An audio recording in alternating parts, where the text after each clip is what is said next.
Hello everyone. So here we'll see what is demand. So demand की बात करते हैं यहाँ पे लेबर डिमांड की। ओके, जो एम्प्लॉयर्स होता है वो लेबर क्यों हायर करता है? क्योंकि उसको प्रॉफिट चाहिए होता है, उनसे उनसे वो काम लेता है, ठीक है। और उनको वो उसके उनके काम के बदले में उससे कुछ जो पैसे प्रोवाइड करते हैं, जो उसे हम वेजेस बोलते हैं, ठीक है। दे प्रोवाइड देम वेजेस, जो भी उनको फेयर लगता है कि कितने में वो हायर कर सकते हैं। सो ज्यादा से ज्यादा काम अगर होगा तो, या फिर अगर ज्यादा से ज्यादा वर्कर्स आएंगे तो जो आउटपुट होगा, ठीक है, आउटपुट जो होगा वो डिक्रीज करेगा।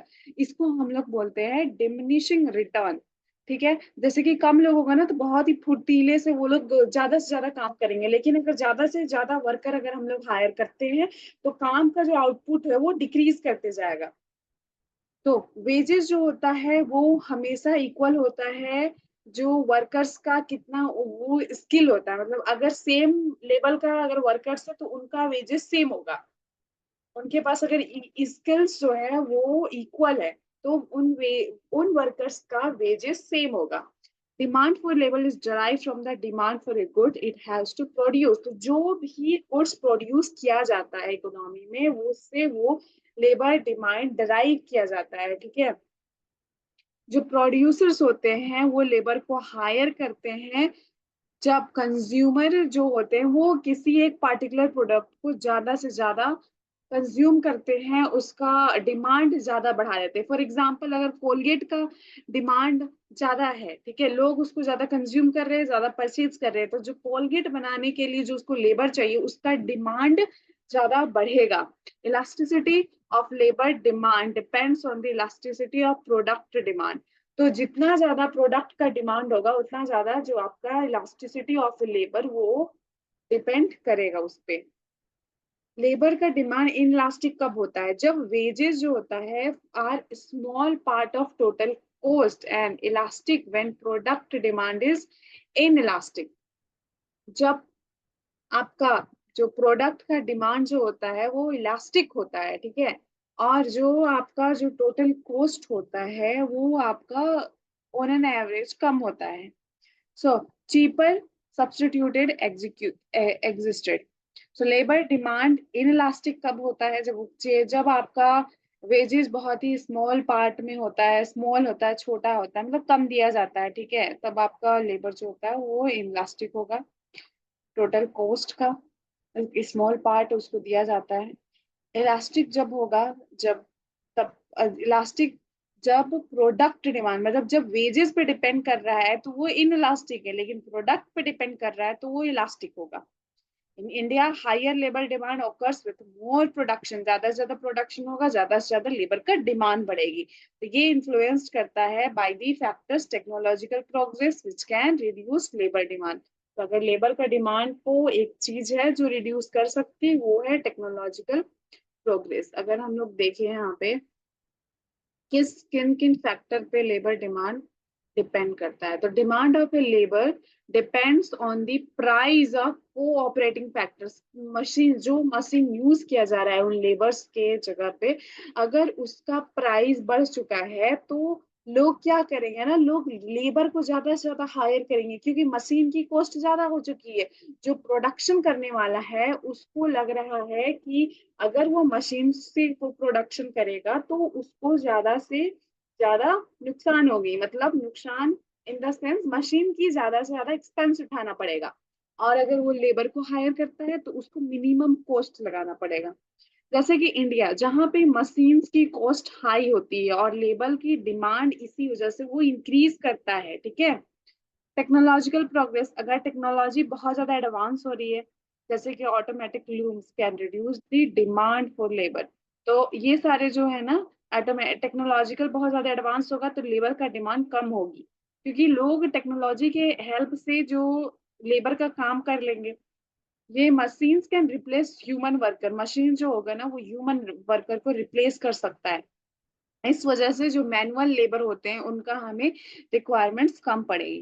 फैक्टर्स गवर्निंग लेबर डिमांड, क्या क्या फैक्टर्स है जो लेबर डिमांड को अफेक्ट करता है? डिमांड फॉर प्रोडक्ट्स, अगर डिमांड प्रोडक्ट की डिमांड हाई हो तो लोग मतलब प्रोडक्शन अगर ज्यादा हो रहा है तो लेबर की डिमांड ज्यादा होगी।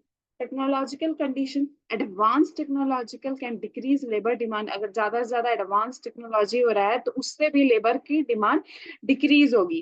प्राइस ऑफ कोऑपरेटिंग फैक्टर्स, मतलब जो भी और भी जितनी मशीन्स वगैरह है जो कोऑपरेट कर रही है उसका उसका अगर प्राइस हाई होता है तो वो इफेक्ट करेगा लेबर का। क्योंकि एक का प्राइस हायर होगा कोऑपरेटिंग का, तो हम लोग क्या करेंगे, लेबर ज्यादा से ज्यादा हायर करेंगे, क्योंकि मिनिमम कॉस्ट में अगर लेबर हाई है तो हम लोग मशीन हायर करेंगे। Okay, so this is how it work. Now we read about the supply. So supply जो होता है वो लेबर का सप्लाई, यहाँ बात करेंगे कितना, मतलब ये रेफर करता है कितना नंबर ऑफ वर्कर्स काम करना चाह रहे हैं उस वेज प्राइस रेट पे। ये होता है लेबर का सप्लाई। ठीक है, how many number of workers are willing to work at different wage rate. Industry perspective से अगर देखें तो इंडस्ट्री को बहुत ज्यादा लेबर चाहिए। It attracts workers from other industry by offering higher wages. तो किसी और इंडस्ट्री में कुछ वर्कर्स काम कर रहे हैं, मान लीजिए वहां उनको मिल रहा है 200, तो ये क्या करेगा, ये अपने जिसको अट्रैक्ट करना है उसको ज्यादा से ज्यादा लेबर चाहिए तो वो क्या करेगा, वेज को 300 कर देगा। तो लोग उस लालच में आएंगे इसके पास कि अरे यहाँ पे तो हमें 200 मिल रहा है सेम काम का, तो मैं वहां पे जाऊंगी जहाँ पे मुझे एक्स्ट्रा मिल रही है। इस वजह से इंडस्ट्री के पर्सपेक्टिव से देखें तो they attract by offering higher wages. Effect on wages. Wages generally increase as labor demand rises following the law of demand. Wages हमेशा increase करता है जैसे जैसे लेबर का डिमांड राइज करता है। तो ये लॉ ऑफ सप्लाई को दिखाता है, वेज इंक्रीज करेगा तो वैसे ही लेबर का डिमांड राइज करेगा। इलास्टिसिटी देखें हम लोग, labour supply to an industry is often elastic. अगर इंडस्ट्री के टर्म्स में देखें तो ये इलास्टिक होती है, जैसे कि ये एडजस्ट करते हैं अपने प्राइस को over the period of change of time. तो वेजेस चेंज होती है तो it is elastic in nature. Now we will see what are the factors influence labor supply. Economic factor हो गया, social हो गया, political हो गया, institutional factor।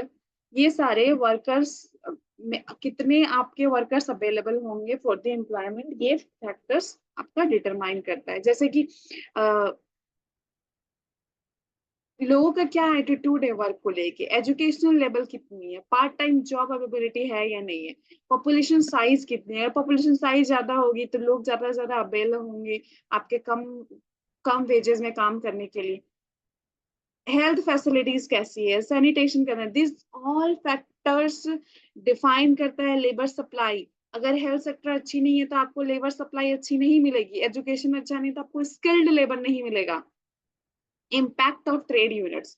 Labor supply can decrease if organized workers refuse jobs with low wages that don't cover basic living thing. क्या होता है ना, ट्रेड यूनियंस में लेबर सप्लाई जो होता है ना वो आपका कम हो सकता है। क्योंकि अगर आप उनको उनके बेसिक लिविंग जितना उनको पड़ रहा है, अगर उनका बेसिक लिविंग 200 रुपीज का है, अगर आप उसको 100 रुपीज दे रहे हो तो वो आपका वो काम नहीं करेगा। ठीक है, that will not be covered.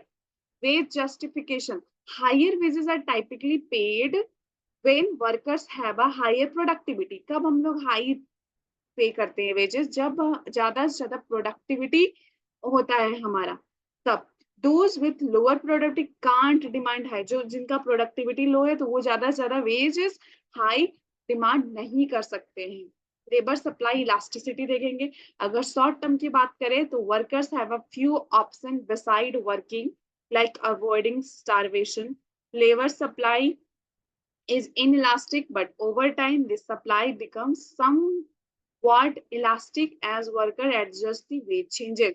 देखो, कभी कभी जो होता है ना कि वर्कर के पास कुछ ऑप्शंस होते हैं कि जो भी वर्किंग या स्टारवेशन है उसको अवॉइड करे। लेबर सप्लाई उस टाइम इनइलास्टिक होता है, लेकिन अगर सप्लाई आपका इलास्टिक होता है जब वर्कर है वो एडजस्ट कर लेगा आपका जो भी चेंजेस हो रहा है, वेज चेंजेस हो रहा है उससे। ठीक है, द सप्लाई जो है वो supply of labour will be elastic when workers adjust to wage changes. So this is how the labor demand and supply of labor finished. Okay, thank you everyone.